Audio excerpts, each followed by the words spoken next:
अस्सलाम वालेकुम viewers, welcome to my YouTube channel. So मेरे प्यारे रीडर्स, कैसे हैं आप सब। उम्मीद करती हूँ कि आप सब लोग खैरियत से होंगे। आज नोवेल इत्तेफाक से की किस्त नंबर 15 है। उम्मीद है कि आपको प्रीवियस 14 एपिसोड्स पसंद आए होंगे। और जो है ये मेरे एपिसोड नंबर 15 ये थोड़ी सी डिले इसलिए हो गई थी क्योंकि मैं जॉब के सिलसिले में कुछ मसरूफ़ थी, न्यू प्लेस था वर्किंग, सो इसीलिए मैं अपलोड नहीं कर पाई। किस्त शुरू करने से पहले आप सबसे गुजारिश है कि मेरे चैनल को सब्सक्राइब कर दें और वीडियो को लाइक कर दें। ये घर तो दुल्हन की तरह आज सज जाएगा सिकंदर, लेकिन मेरा दिल कफन में लिपटा है। बंद दरवाजे को देखकर अपने दिल में कह रही थी, ये एक इत्तेफाक से होने वाली मुलाकात थी जो आज एक राज को खोलने वाली थी। सिराज के कत्ल से कुछ महीने पहले की मुलाकात। ये आखिरी आरामगाह का मंजर था जहाँ गुरूर, तकब्बुर, अना, जुल्म, ज्यादती सबकी अदालत लगती थी। सबको हिसाब देना पड़ता था। जहाँ बचने की कोई राह नहीं थी। हर तरफ मिट्टी के ढेर थे बस। जहाँ तक नजर जाती बस मिट्टी के ढेर थे जिसमें किसी के प्यारे सो रहे थे। वहीं एक शख्स बिलक बिलक कर रो रहा था,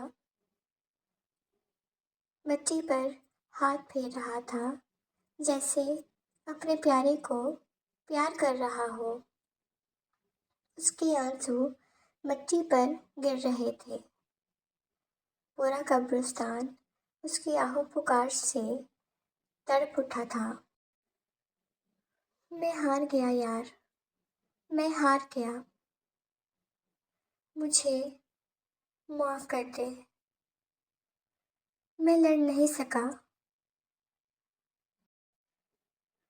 आज एक 45 साल का आदमी छोटे बच्चे की मानित रो रहा था। यार मैं क्या करूं? मैंने बहुत कोशिशें की, लेकिन जुल्म जीत गया। मैं कुछ नहीं कर सका। बहुत जल्द, बहुत जल्द मैं भी तुम्हारे पास आ जाऊंगा। वो लोग मुझे जिंदा नहीं छोड़ेंगे। वो ऐसे ही उस मिट्टी के ढेर से बात कर रहा था जैसे वो सब कुछ सुन रहा हो। अबू बकर, यार एक बार तो उठ जा, मुझे अपने गले से लगा ले। यार मैं बहुत तकलीफ में हूँ। मैं कई सालों से सिर्फ इसलिए जिंदा था कि तेरे कातिलों को सजा दिलवा सकूं। तेरा सिराज अब थक चुका है। आजा यार। कब्रिस्तान में सिवाय सिराज अफंदी के और कोई नहीं था कि हवा तेजी से चलना शुरू हुई। इस हवा में किसी के आने की आहट थी जो अच्छे खासे शख्स की हवाइयाँ उड़ाने के लिए काफ़ी थी। टक टक चलती हुई कदमों की आवाज़, लेकिन सिराज को कोई इल्म नहीं था। वो ऐसे ही बैठा हुआ था, दुनिया से बेखबर। वो ऐसे ही बैठा हुआ था, दुनिया से बेखबर। एक औरत जिसने काले रंग का सूट पहना हुआ था, आंखें लाल थी और कुछ सूजी हुई भी थी। वो आकर उस कब्र पर रुकी जिस पर अबू बकर लिखा था। वो उस शख्स की आहो पुकार सुनती रही। भाई साहब, आप कौन हैं और यहाँ क्या कर रहे हैं? आप इंतहाई नर्म लहजे के साथ वो सिराज से मुखातिब हुई। सिराज ने नजरें सिराज ने नजरें उठाकर उस औरत को देखा जो तजस्सुस से सिराज को देख रही थी। आप कौन है बेबी? सिराज उल्टा उसी से ही सवाल कर गया। ये मेरे भाई की कब्र है। ये कहने की देर थी, वो दाढ़ी मार मार कर रो दी। हाँ? सिराज हैरान हुआ। तो तुम जन्नत हो क्या? मैंने पूछा, तुम जन्नत हो? जन्नत का यूं ऐसे मिल जाना कोई मौजज़ा था। ये एक इत्तेफाक था, एक अजीब इत्तेफाक। हाँ, मैं जन्नत हूँ, लेकिन आपको कैसे पता? कौन है आप? मैं अबू बकर का दोस्त सिराज हूँ। आज इत्तेफाक से ये दोनों एक दूसरे के सामने थे। सि- सिराज सिरा, सिराज भाई, जन्नत के हैरानी और खुशी से अल्फाज टूट रहे थे। जन्नत को मज़ीद रोना आया। जन्नत और सिराज उस कब्र के पास बैठ गए। ये ये क्या हो गया? भाई, मेरा इकलौता भाई मुझसे छिन गया। सिराज ने जन्नत के सर पर हाथ रख कर तसल्ली दी। बस करो गुड़िया, बस करो। सिराज ने जन्नत को कुछ ऐसे हकायक बताए कि जन्नत की दुनिया हिल कर रह गई। हाय मेरी लॉलीपॉप, ये स्थान खिड़की से अंदर आया। 3-4 दिन से फिर मौके की तलाश में था, जो उसे आज मिला। भाई, आह मेरे दिल की धड़कन, तुमने मेरा मूड खराब कर दिया। मेरी आइसक्रीम, वो पागलों वाली हंसी चेहरे पर सजाए उसके पास आया। वो जो लैपटॉप अपनी गोद में लिए बेंच पर बैठी थी, कंबल में सिमट गई। यशवा की इस हरकत पर वो खुलकर मुस्कुराया। हाथ में एक छोटा सा केक था जिस पर कैंडल लगी हुई थी। यशवा के यशवा के पास आकर बैठ गया। जेब से लाइटर निकाला और कैंडल जला दी। वो बस नफरत भरी नज़रों से उसे देख रही थी। यशवा ने कंबल को अपने सीने तक लाकर मजबूती से पकड़ रखा था।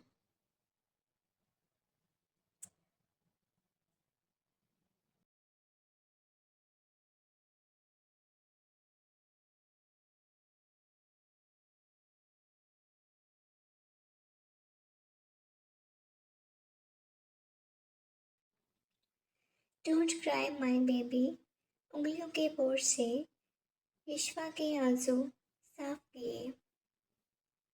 आज मेरी बर्थडे है।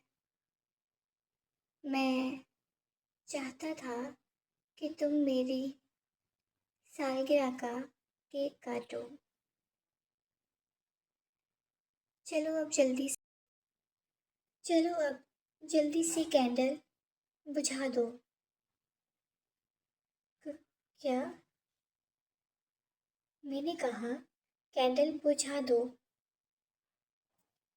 डरते हुए डरते हुए यशवा ने कैंडल बुझा दी। अब एक छोटा सा पीस उठाकर मुझे भी खिलाओ। चलो, शाबाश मेरी जान। जो जो ये स्थान कह रहा था वो सब कह रहा था वो सब करती जा रही थी। हमाद अपने किसी दोस्त के वलीमे में गया था, इसीलिए यह स्थान आज यहाँ था, यशवा के पास। वो काँप रही थी। कांपते हाथों से केक का एक पीस उठाकर यस्तान को खिलाया कि यस्तान ने हाथ पकड़ लिया। उसकी उंगलियां चॉकलेट से भरी हुई थी। यस्तान ने एक एक करके उंगलियों को अपने होठों से लगाया। यशवा के हाथ पर लगी चॉकलेट चाटने लगा। यशवा की आंखों में पानी जमा हो गया, लेकिन ये स्थान अपना काम पूरा करके ही बाज आया। बहुत मीठा था केक। यह स्थान बिना शर्ट के यशवा के पास बैठा था। यह स्थान का चौड़ा सीना, जिस पर बड़े और गहरे हरूफ में यशवा लिखा था, बिल्कुल सीने के ऊपर। जिम जाकर यस्तान ने अच्छी बॉडी बना ली थी। यशवा की नज़रें अपने नाम पर ठहर गईं। मेरी ज़िंदगी में तुम्हारे अलावा और किसी की कोई अहमियत नहीं। तुम मेरा दिन हो, मेरी रात हो, मेरी इबादत हो। यशवा तुम मेरा जुनून हो। यस्तान की ये बातें यशवा के लिए नाकाबिले बर्दाश्त थी, जिस वजह से वो अब बाकायदा रो दी थी। यस्तान गुस्से से खड़ा हुआ। यस्तान गुस्से से खड़ा हुआ। आखिर कब तक वो ये सब बर्दाश्त करता? यशवा, तुम मेरी मोहब्बत को समझ क्यों नहीं रही? तुम क्यों मेरी और मेरी मोहब्बत की बेइज्जती करती हो? बोलो। यस्तान ने यशवा का चेहरा जोर से पकड़ा। पकड़ बहुत सख्त थी, इतनी थी कि यशवा के मुंह से खून की एक बूंद निकली थी। यशवा, हमार यशवा, हमार आज है, कल नहीं होगा, लेकिन मैं काले साए की तरह तुम पर छा जाऊंगा। खबासत की चादर फिर से ओढ़कर उसके पास बैठा। होना तो तुम्हें मेरा ही है, आज नहीं तो कल से ही। और ये जो तुम कंबल में खुद को छुपा रही हो, उसके लहजे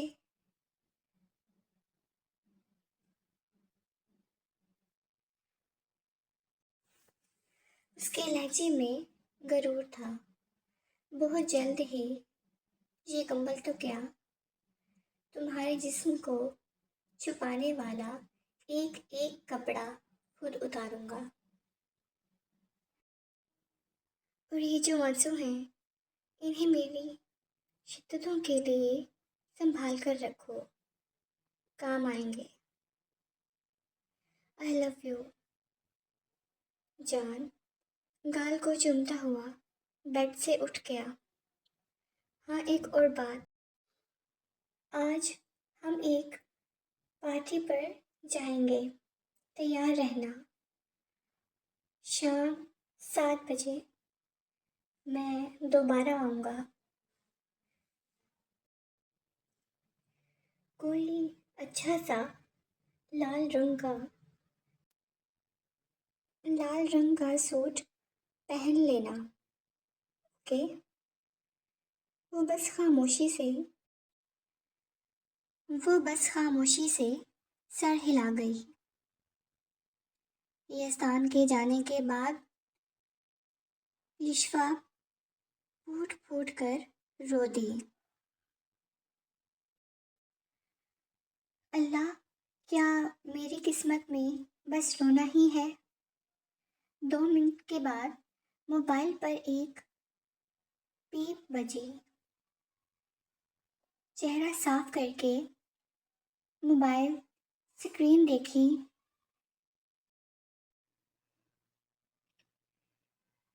जिस पर एक मनहूस नाम जगमगा रहा था, डार्क लाइफ। डार्क लाइफ के नाम से एक मैसेज रिसीव हुआ। रिश्वा ने यस्तान का नंबर डार्क लाइफ से सेव किया था। आंसू साफ करके मैसेज ओपन किया।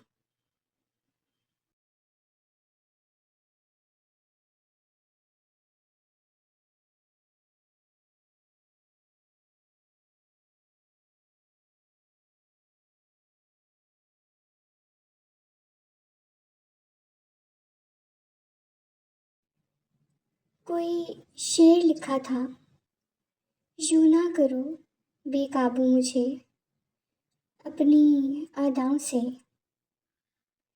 अगर जो जिद पर आ गया तो सांस भी नहीं लेने दूंगा तुम्हें। अपना रोना बंद करो या मैं आऊं तुम्हारे आंसू साफ करने। बोलो। मैसेज के साथ किस वाला इमोजी भी भेजा था। यशफा फौरन से उठी, दराज से चाबी निकाली और बाहर की तरफ भागी। उसका रुख अपनी माँ के कमरे की तरफ था।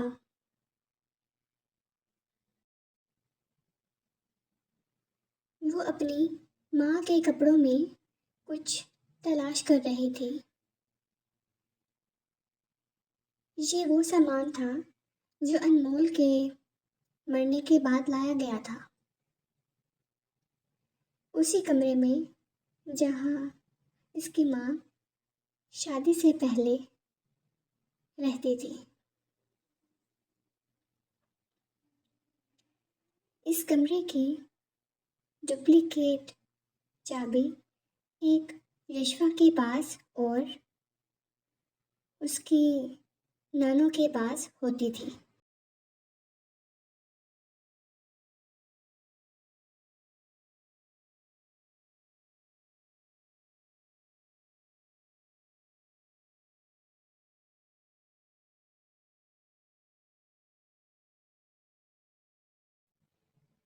यशवा सिर्फ संडे का दिन ही यहाँ गुजारती थी। नानों ने सख्ती से मना किया था।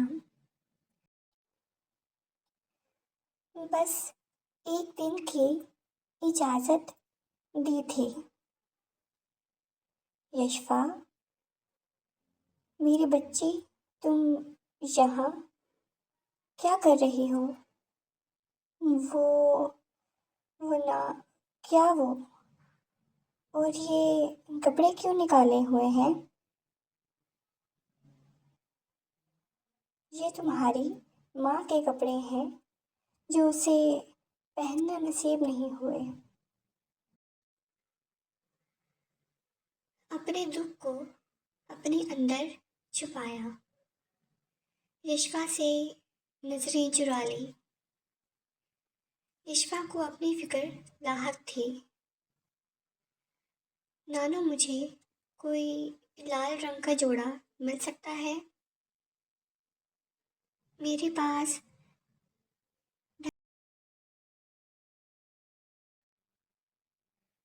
कोई लाल रंग का जोड़ा मिल सकता है? मेरे पास ढंग के कपड़े नहीं हैं जो मैं किसी पार्टी में पहन सकूं। वो उदास हुई। तुम और हमाद शॉपिंग पर क्यों नहीं चले जाते? नानो, टाइम नहीं है, आज शाम को ही जाना है। किधर जाना है, बताओ ज़रा। वो नानो, बोलो। और और किसके साथ जाओगी, बोलो। तो जी मेरे प्यारे रीडर्स, ये थी आज के एपिसोड नंबर 15। उम्मीद है कि आपको ये पसंद आई होगी। प्लीज़ मेरे चैनल को सब्सक्राइब कर दें और मेरी वीडियोस को लाइक कर दें, और मुझे कमेंट में ज़रूर बताएं कि आपको एपिसोड कैसे लगे। अपना बहुत सारा ख्याल रखिएगा। अल्लाह हाफिज़।